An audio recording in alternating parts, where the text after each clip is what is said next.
Hello. नमस्कार sir. नमस्कार। Sir आज आपके समक्ष फिर मैं हाजिर हुआ हूँ, बताइए ना। लेकिन आज मैं आपके दिव्यांगों के लिए नहीं, समान व्यक्तियों के बारे में बात करना चाह रहा था। बताइए क्यों सवाल व्यक्तियों के लिए बात कर रहे हैं। आप देखिए तो समान, दिव्यांग है। दिव्यांग तो हूँ लेकिन जो मेरे साथ गुजरा है हम्म, उससे मैं गुजर चुका हूँ और मैं मेरी हाल वैसी बन गई है, इसलिए मैं समान व्यक्ति के की जो दर्द है वो उसको महसूस कर रहा हूँ, इसलिए मैं आपसे इस पर बात कर रहा हूँ। बोलिए क्या मदद कर सकते हैं आपका। बस जानकारी चाहिए सर कुछ, कि आज सर अभी मीटर रीडर और हाँ मीटर रीडर और भी है कुछ उसमें कर्मचारी बिजली विभाग में, वो अपनी मांग को लेकर सरकार से के पास जा रहे हैं। सीधी सी बात है कि बेचारे ये लोग आपके 10 साल उसके बिजली विभाग के में को मदद किए, बिजली विभाग में काम किए, अपनी जिंदगी का अनमोल साल अनमोल वक्त कंपनी को बिजली विभाग को दिया, लेकिन आज उसे बिजली कंपनी बिजली विभाग उसे बेरोजगार कर रही है। और बेरोजगार कर रही है तो सर केवल उसका ही आपके नुकसान नहीं, बल्कि उसके साथ जुड़े हुए जो परिवार हैं, बच्चे हैं, बीबी हैं, माँ है, बाप है, वो भी एक तरह से बेरोजगार हो रहे हैं, क्योंकि उन्हीं पर पूरी फैमिली आश्रित रहती है। ये कितना सही है कितना गलत है कि सरकार को सर जिसे रोजगार देना चाहिए उसे वही वही सरकार ही बेरोजगार कर रही है। ये सर्वथा गलत है। जो दूसरे के घर में उजाला फैलाए उसके घर में अंधेरा फैला दीजिए, ये कहीं से जायज नहीं है। उस व्यक्ति को आप ज्वाइनिंग लेटर तक नहीं देते हैं, अपॉइंटमेंट लेटर तक नहीं देते हैं, मुंह से सिर्फ बोल देते हैं, 1 मीटर का 2 रुपया देते हैं, फिर भी आपको वो आगे बढ़ाने के लिए और सरकार को आर्थिक मदद प्रदान करने के लिए वो अपना जीवन झोंक देता है। 18 वर्ष से 30 वर्ष तक वो इसमें अप्लाई कर सकता है, ठीक है। और इंटर पास होना चाहिए, 2 साल का ITI होना चाहिए। सारा कुछ करके वो ये चीज करना चाहता है कि वो अपने परिवार का भरण पोषण कर सके। वैसे में आप इसको रोजगार से जोड़ने का कार्य करते हैं, लेकिन इसको ये गारंटी नहीं देते हैं कि आपका रोजगार जो है वो परमानेंट है। जबकि सरकारी जॉब लोग इसी आधार पर और इसी लोभ में, प्रत्येक व्यक्ति को कुछ न कुछ लोभ होता है। अगर लोभ न हो तो इंसान देवता हो जाएगा और देवता के समतुल्य में खड़ा हो जाएगा। तो इनको यही लोभ होता है कि आगे चल के सरकार मेरे बारे में सोचे, मेरे परिवार के बारे में सोचे और कोई नई घोषणा हो जाए। इसके आधार पर वो अपना पूरा जिंदगी लगा देता है और आपके राजस्व का कहीं हानि हो रहा है, एक एक घर जाकर वो उसका पता लगाता है और आपको बेनिफिट पहुंचाता है। लेकिन आप उसको दे क्या रहे। 1600 मीटर वो जांच करेगा तो 8500 रुपया उसको मिलेगा, ठीक है। और 8500 रुपया जो है हर राज्य ने अपने राज्य में न्यूनतम राशि का निर्धारण किया है और कहा है कि न्यूनतम राशि से नीचे किसी को भी नहीं मिलना चाहिए। तो आपकी क्या व्यवस्था है जो प्रतिदिन आपके लिए नोट गण के विभाग को ला के देता है, जब उसको श्रमदान देना होता है तो आप अपने ही नियम को तोड़ देते हैं। उसके घर में भी तो बाल बच्चा है, आपका कहना सही है, वो भी तो पढ़ाएगा। वो आपको मदद क्यों करे जब आप उसकी उम्मीदों पर खड़ा ही नहीं उतरिएगा, तो आपको मदद क्यों करे।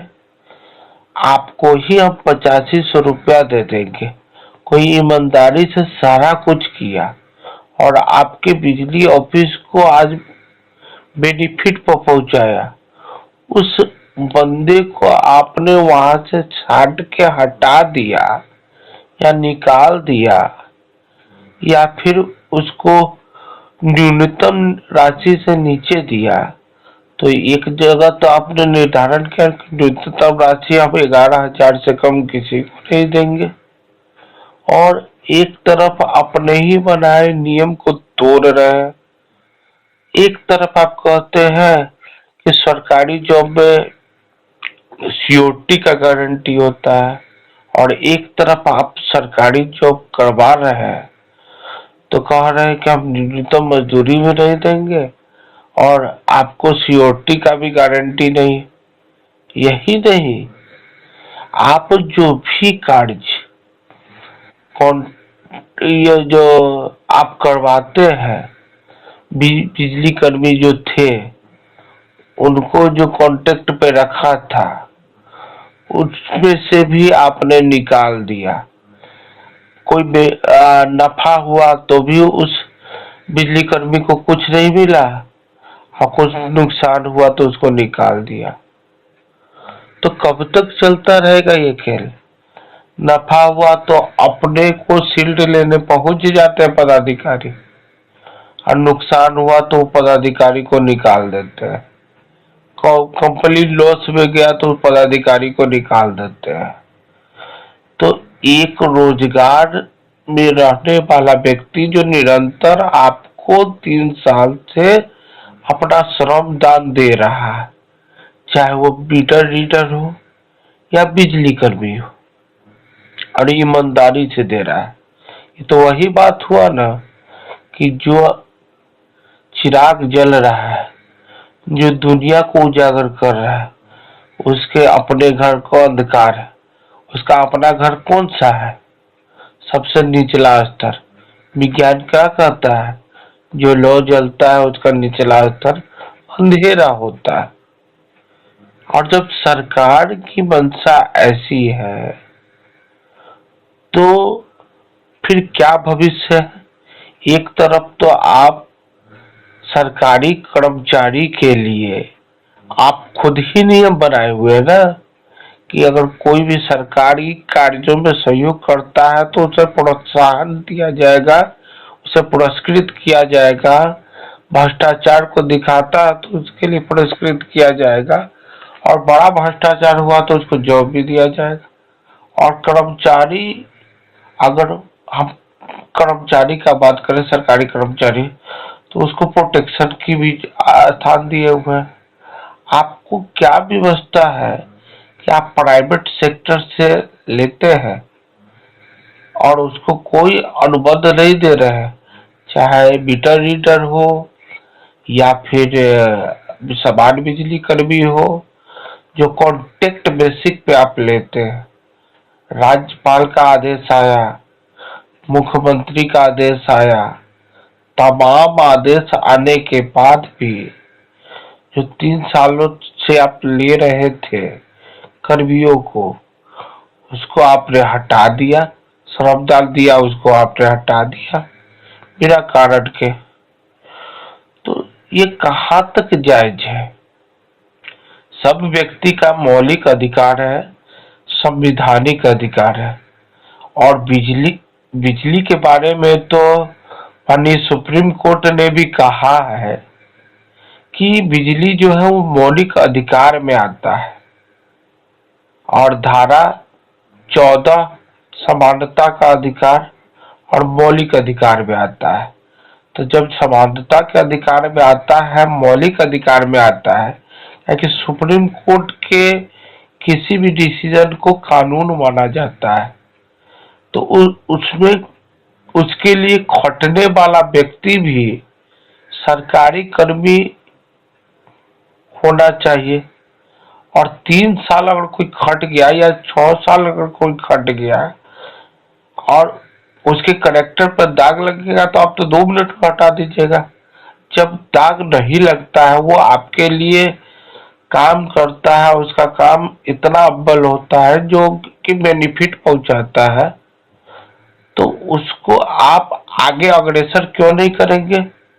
अगर आज मीटर रीडर की स्थिति, चाहे बिजली कर्मी की आपको जरूरत नहीं, टेक्नोलॉजी बढ़ा लिया है, तो जितने कर्मी को आपने रखा है, जितने कर्मी को आपने वचन दिया है, उसके दूसरे कार्य में लगा दीजिए। उसके लिए राष्ट्रपति का लेटर आ रहा है, उसके लिए प्रधानमंत्री का लेटर आ रहा है, उसके लिए तमाम जगहों का लेटर आ रहा है, और आप उसको निकालते जा रहे हैं। अब आइए थोड़ा दिव्यांग अधिकार अधिनियम की बात कर लेते हैं। हो सकता है कि इसमें बहुत सारे कर्मचारी, आप ही खुद दिव्यांग हैं, तो उसमें विशेष प्रावधान ये दिया हुआ है कि धारा 34 के तहत आप निकाल नहीं सकते हैं, उसको दूसरे कार्यों में लगा सकते हैं। बिजली विभाग का ही दूसरा चीज है, उसमें लगा सकते हैं। तो ऐसे कीजिएगा तो तब न कोई बढ़ेगा। ताली भी बजता है तो दोनों हाथ से बजता है। आप अपने लिए उसका बेनिफिट कर दिए, और उसके बाद उसको अब मतलब वो रस बस गया इसी अथी में, तो उसको निकाल दी। ये कहीं से जायज नहीं। वैसे भी 3 साल के बाद निकालने का प्रावधान नहीं है, लेकिन सरकार एक तरफ न्यूनतम मजदूरी को देख लो, एक बार सरकारी सीओटी को देख लो कि सरकारी जॉब में काम करता है तो उसको सीओटी मिलता है। जो राजस्व आपको दे रहा है उसके लिए आपने भ्रष्टाचार उन्मूलन कानून भी बनाया है। अगर भ्रष्टाचार उजागर होता है तो आप उसको पुरस्कृत करते हैं। तो वो कर्मचारी भी तो आपके लिए भ्रष्टाचार उजागर करता था, जिसको आपने निकाल दिया, चाहे मीटर कर्मी हो चाहे सामान्य आदमी हो, और उस पर कोई दोषारोपण नहीं था। वो कंपनी ही को बंद कर दिया। तो कंपनी को बंद कर दिया तो कर्मचारी को तो उचित स्थान देते हैं। और हम तो बहुत छोटे आदमी हैं, राज्यपाल ने भी ये बात माना है, आपके श्रम डिपार्टमेंट ने भी ये बात माना है। आप एक तरफ कहते हैं कि मेरे लिए काम करो, हम थोड़ा सा ट्रैक चेंज करते हैं। अगर आप मनरेगा का ही बात कर ले तो आप कहते हैं कि मनरेगा में आके काम करो, चाहे मीटर रीडर का काम करो, तुमको ज्वाइनिंग नहीं देंगे, खाली अथी दे देंगे, 100 दिनों का गारंटी दे देंगे, या फिर तुमको कब तक रखेंगे। और चाहे विद्युत कर्मी जो जिन्हें निकाला गया है उनकी ही बात कर ले, तो हम तुमको गारंटी नहीं देंगे, लेकिन इतना दिन काम करो, और हमको मन करेगा तो रखेंगे, नहीं तो निकाल देंगे। तो प्रत्येक व्यक्ति का भी तो अपना मौलिक और संवैधानिक अधिकार होता है कि नहीं? उसका भी परिवार होता है कि नहीं? एक तरफ तो आपने न्यूनतम मजदूरी को खा गया, एक तरफ आप सरकारी जॉब की गारंटी नहीं दे रहे हैं, फिर भी वो आपके लिए काम करने को तैयार है। एक तरफ आप उसको सीओटी नहीं दे रहे हैं, फिर भी वो आपके लिए काम करने के लिए तैयार है। तो कब तक आप सिर्फ अपना डफली बजाइएगा? और जिस बात को राज्य का सर्वोच्च राज्यपाल जो होता है, वो सर्वोच्च पद पर बैठा हुआ व्यक्ति होता है, मुख्यमंत्री जो होता है वो सर्वोच्च पोस्ट पर बैठा हुआ व्यक्ति होता है, उन्होंने भी मान लिया है, तो उनकी नियुक्ति करने में क्या व्यवस्था है राज्य सरकार को? ये तो समझ में ही नहीं आता है।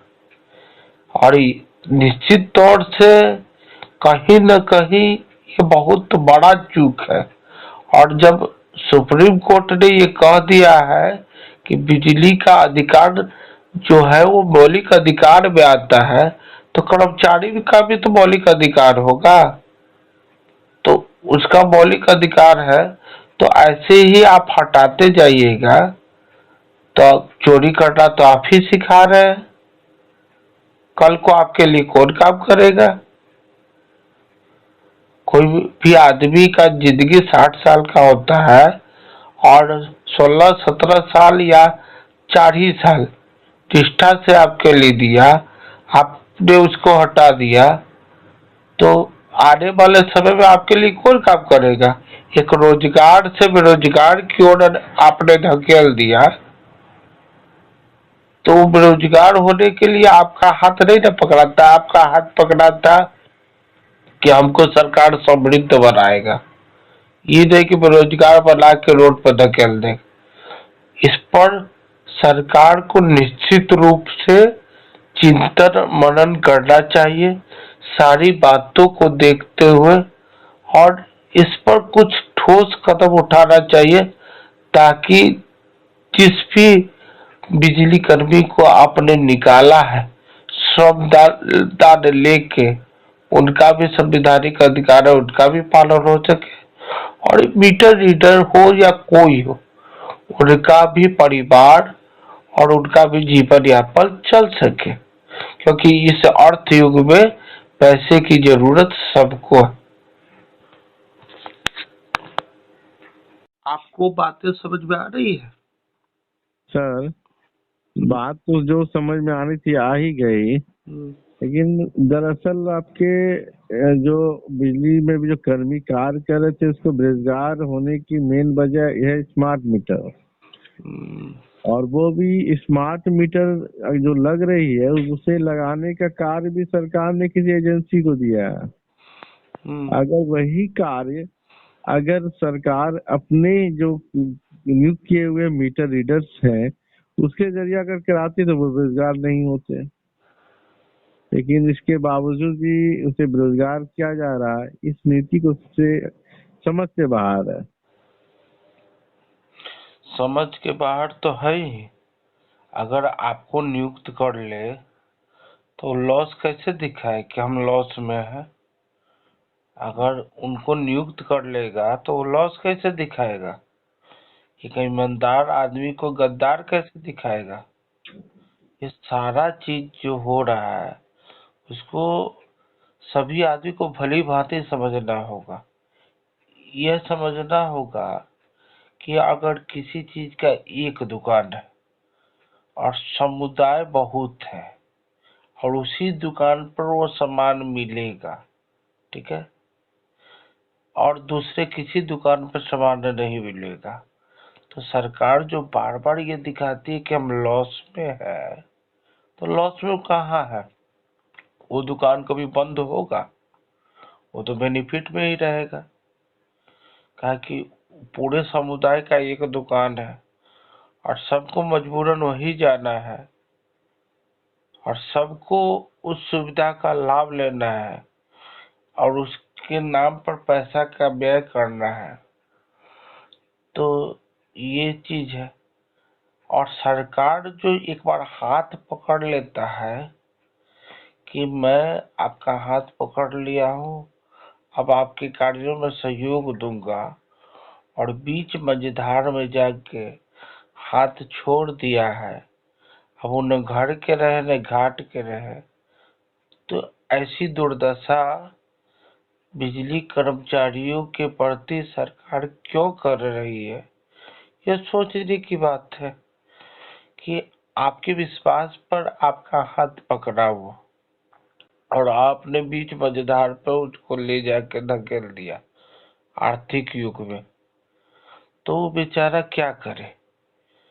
तो इसीलिए हमने ये वचन लिया है कि हम मानवता का काम करते रहते हैं और आपकी चिंता को देखते हुए जितना भी हो पाएगा हमारे एंड से, हमारे स्तर से, हम इन लोगों के साथ सहयोग प्रदान करने का काम करेंगे निस्वार्थ मन से। अगर उनको हमारी जरूरत है और हमारी बातों से वो सहमत है तो हम निस्वार्थ मन से उनको सहयोग देने के लिए तत्पर हैं।